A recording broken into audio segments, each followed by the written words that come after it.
es la estación, si no estoy equivocado, es la 1, de acá parte todo. Estamos en la estación del cable ferrocarril, vamos a hacer la visita guiada y nos encontramos con... ¿Cómo es tu nombre? Buenas, mi nombre es Joel, soy guía de sitio de acá de la estación número 1 del cable carril. Estamos precisamente en el Museo Dr. Santiago Bazán, que es este museo que resguarda la historia del cable carril, cómo este sistema ha llegado a Chilecito y la función que tuvo, esta ingeniería civil, digamos, excepcional para la época. Y en 1905 comienza a funcionar todo un sistema que se puede decir que revolucionó la actividad minera para ese momento. No grite, no grite, no grite. Tranquila, tranquila. Tranquilo, mi amor. Bienvenidos a la vuelta de casa. Salir, sentir, vivir. A la vuelta de casa. Salir, sentir, vivir. A la vuelta de casa. A la vuelta de casa. No miraba claro, no miraba. Vamos por el cable carril, vamos a ver si lo encontramos, creo que sí. Miraba claro lo mismo que yo.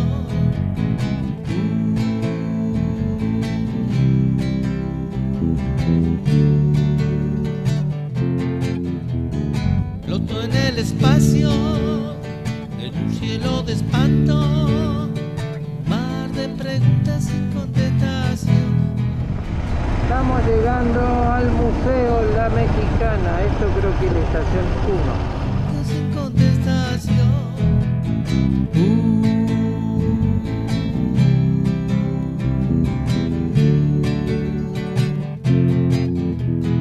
El hilo me atrapa sin poder zafar. Buen día. ¿Por dónde es? ¿Por allá se entra? Bueno. La paro. Bueno, ahí cerca de la otra moto.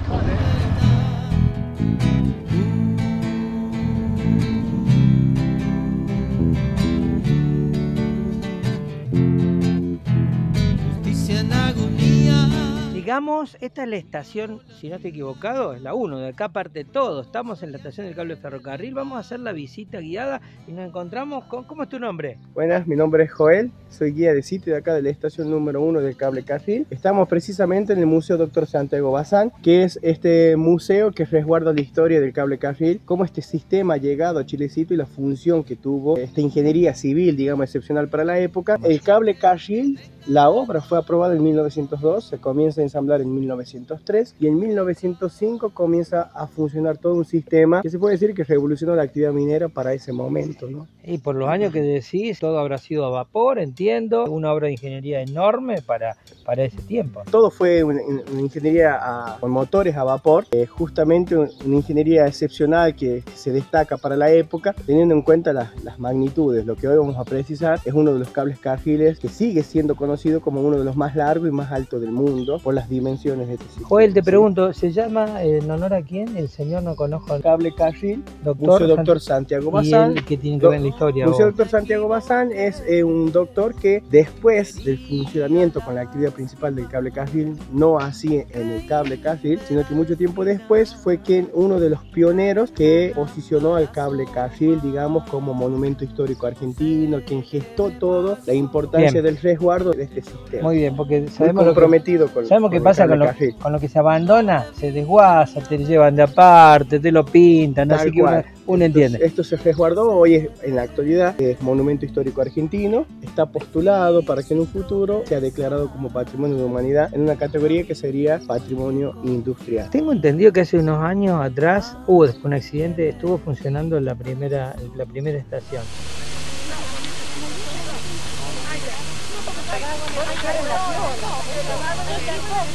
Espera. Acá llegamos. Sí. Anda la vagoneta. El vago. Hace la fila de ahí y venga de acá. No grite, no grite, no grite. Tranquila, tranquila. Tranquila, mi amor. Tranquila, mi amor. No, estamos bien, mamá. No te muevas.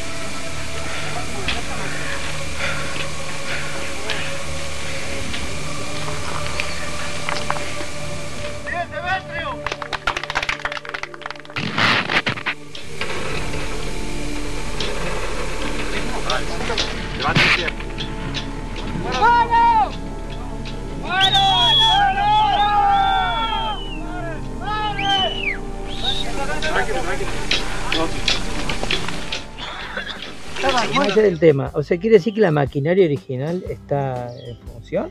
Claro, algo que vamos a ponernos cada vez un poco más en contexto, porque vamos a entrar al museo, vamos a hacer la guiada. El sistema del cable Cargill es una ingeniería que es ejecutada por ingeniería alemana. Adolf Bleicher se llama la empresa que ensambla el cable Cargill. Esta empresa, destacada para la época, ya tenía hasta 2 décadas de experiencias en teleféricos y cable aéreo. No venía cualquier empresa a ensamblar este sistema, sino que ya tenían mucha experiencia en el rubro, y esto generó que ellos ganen la licitación proponiendo 100 años de garantía para el cable Cargill y una amplia cantidad de repuestos que prácticamente no fueron utilizados por la eficiencia de la ingeniería alemana. Teniendo en cuenta esto, el cable Cargill con 100 años de antigüedad podría haber seguido funcionando, y bien solamente funciona una cuarta parte de su vida útil con la actividad principal, pero en el 2004 se corroboró la garantía. Tramo de estación 1 y 2 ha funcionado por última vez. Tranquilamente se puede decir que con 100 años de antigüedad el cable podría haber cumplió con la garantía, algo extraño en estos tiempos, ¿no? Bueno, Joel, vamos, ¿a dónde vamos? Contame. Vamos rumbo a la Rampla, a la estación número 1. Ahí vamos a precisar lo que es el funcionamiento de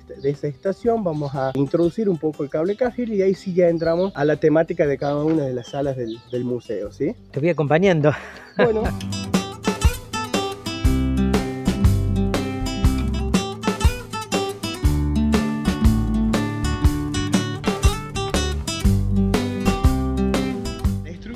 Una estructura que tiene más de 120 años de antigüedad, ¿no es cierto? Pero lo que está viendo acá es una pluma, a lo que le llaman o cumple la función de grúa. En elevado.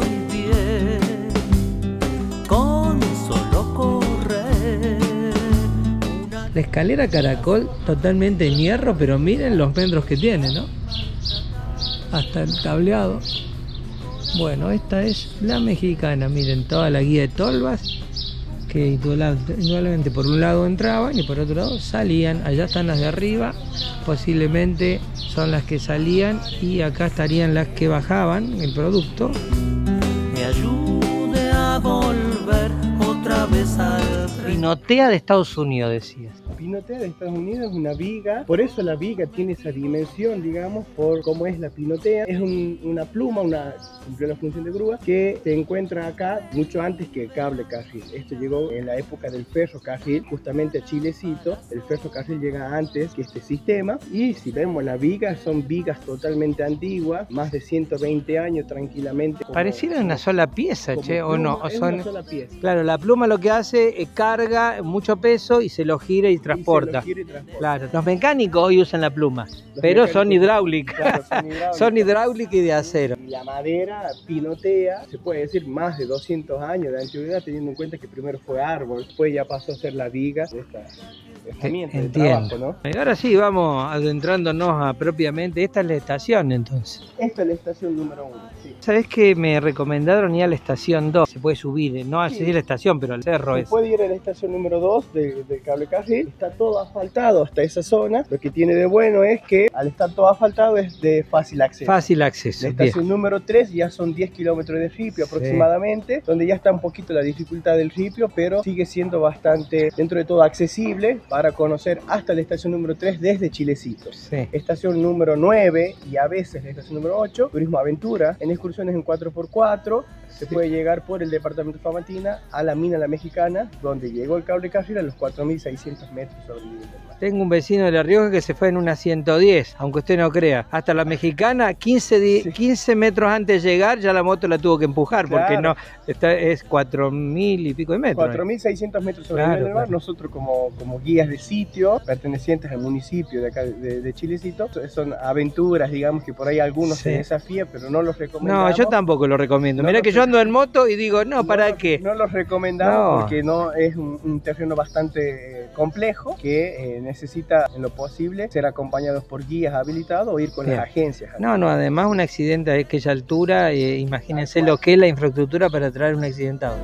Esta roldana, ahora hacemos chiquita para poner los portones. Yo que he hecho muchos años de herrería, colgándola sobre una guía, la roldana se usa mucho en los portones corredizos ahora, pero bueno, esto tiene 1904, ¿no? Qué ingeniería, qué importante. Están colgadas las tolvas. Estamos hablando de extracción de oro, ¿no? Mexicana, donde llegó el cable carril, se extrajo oro, plata y cobre. Y eso era abundante. Era abundante, sí, vamos a precisar por ahí las dimensiones. Un sistema que tenía una capacidad muy amplia de traslado, que no llegó a ser abastecida en su totalidad, pero sí se bajó hasta 20.000 toneladas anuales de piedra en bruto con estos minerales. ¿Todo el procesamiento de esas piedras se hacía allá arriba o se hacía acá? El procesamiento se hacía en hornos de fundición en una parte y otra parte se iba en bruto hacia Inglaterra. Porque vos viste que las minas siempre a cielo abierto en la extracción se utilizan muchos productos químicos, que es lo que contamina. En esa época era el procedimiento de fundición. O sea, se bajaba la piedra y se fundía en otro lado. Bueno, entonces menos contaminante. Soy guía de sitio de acá del Museo Dr. Santiago Bazán, museo que resguarda la historia del cable carril. Nosotros formamos parte de la Secretaría de Turismo Municipal. Hay guías permanentes en la estación número 1, la estación número 2 del cable carril, también en la estación número 3. Es un sistema que nunca deja de sorprender por las dimensiones de la ingeniería que se implementó. Este sistema no es el comienzo de la minería, se puede decir que es el momento donde se revoluciona esta actividad, pero los pioneros de esta actividad fueron los pueblos originales. La cultura Wada, de Aguita, después una de las primeras conquistas en la zona fueron los incas, que llegaron desde Cusco, Perú.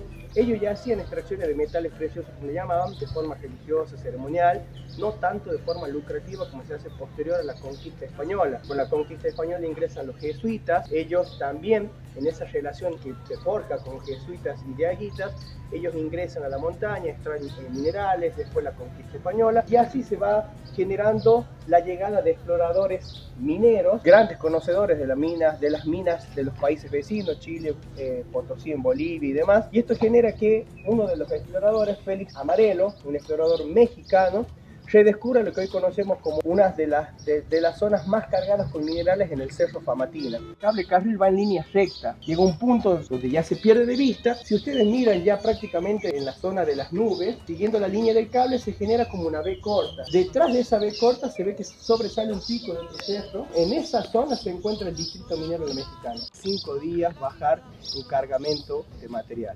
Es por eso que surgen las ideas de un ferrocarril o de un cable carril. El ferrocarril era imposible por el relieve de la montaña, cargado de túneles, de puentes, no era rentable, y ahí es donde se afianza la idea de un teleférico o de un cable aéreo. A fines del 1800, Joaquín B. González fue geólogo, fue escritor, fue poeta. Él, como ministro del Interior, gesta para Chilecito la llegada del ferrocarril con la línea Belgrano, ya visionando la llegada del cable carril. En 1912 aprueba la obra del cable carril, se licita una empresa que puede ensamblar este sistema, y la que gana la licitación es Adolf Bleicher, una empresa alemana que trae todo el conocimiento de su ingeniería para una obra desafiante para esa época. Se puede decir una de las obras más grandes del mundo, y a esto se le suma, aparte de 1.600 operarios, 1.000 animales, que era la única fuerza de tracción. No había máquinas, no había camiones, no había nada que facilite el trabajo para esa época. Si nos ponemos en contexto, fue un trabajo relativamente muy pesado para ensamblar el cable carril, y ya concretar la planificación de este sistema le ha permitido mandar desde Alemania las piezas listas para ensamblar el cable carril. Todo llegaba hasta esta estación, que es el punto cero o la estación número 1 del cable carril. En línea recta, que constan de 262 torres, 11 torres tensoras que le daban la tensión óptima al cable. Esto ya refleja la exactitud, la precisión de la ingeniería alemana. Motores a vapor que eran de grandes dimensiones, pero la potencia de esa época era de 35 a 60 HP, una potencia pensada en la fuerza de torque, no tanto en la velocidad. Entre los 6 motores ponían en funcionamiento todo el cable carril. Entonces las dimensiones de este cable carril son 35 kilómetros de cable carril, 262 torres, 11 torres tensoras que sostienen 140 kilómetros de cable, un sistema bicable, cable portador, cable tractor en un ramal de ascenso y el mismo sistema en un ramal de descenso. A esto se le suman 9 estaciones, 6 de ellas tienen 6 motores a vapor con 6 calderas donde generaban la energía para estos motores. Lo que ustedes van a ver acá en la estación número 1 es una estación que no tiene motor, no tiene caldera, planta baja, digamos. Es una zona donde los rieles aéreos permitían manipular las vagonetas a la zona de talleres. Esta estación lo que tiene de particular, tiene un ascensor que funcionó con lo que sería la fuerza del cable del motor de la estación número 2. Por este ascensor se incorporan todas las vagonetas al sistema del cable carril. Van a haber 5 modelos de vagoneta, esto que permitía pasar, llevar piezas largas van a ver en este caso el esqueleto nada más de lo que quedó de una vagoneta para personas. Esto tenía un toldo que los resguardaba de la intemperie. Quienes usaban esta vagoneta era la parte jerárquica, la parte operaria se trasladaba de estación a estación a lomo de mula o caminando por los senderos. Vagonetas con tapas, abiertas, van a ver que el mayor número de vagonetas son vagonetas abiertas, y lo que vemos acá, una vagoneta que sobresale de todas, que usaban para engrasar el cable carril. Iba sentado un operario en ese asiento que vemos. Acá llevaban grasa y llevaban brasa o fuego para conservar en estado líquido la grasa. Era un gran desafío, ¿no? Ir en lo alto de la montaña lubricando el sistema del cable carril. Han dejado registros del personal donde se data que uno de los pagos más altos en operarios eran los engrasadores. En esos tiempos, con la eficiencia y todo, ¿había accidentes? Accidentes, con todos los avances de la actualidad, sí, aún exigiendo los derechos laborales, exigiendo seguridad e higiene, el accidente siempre ha existido. En esa época, el contexto en el que nos encontramos era un contexto totalmente distinto. Tengamos en cuenta que para 1904 en Argentina todavía no estaban vigentes ni los derechos laborales. No existían tampoco lo que hoy conocemos, cascos, guantes, ropa, la seguridad e higiene que hoy conoce. Entonces había cierta precariedad, si bien los operarios tenían sueldo, pero era la precariedad que existía en la época, ¿no? Era lo más seguro que había en ese tiempo. Claro, tal cual. En ese momento los riesgos eran más latentes que en la actualidad. Van a ver que la estación tiene un piso, un nivel más alto, que esto ha permitido que las vagonetas lleguen a la estación. En esta zona van a ver una hilera de vagonetas, que es donde las vagonetas llegaban cargadas con la piedra. ¿Por qué se genera un piso, un nivel más alto? Para poder ensamblar una torre.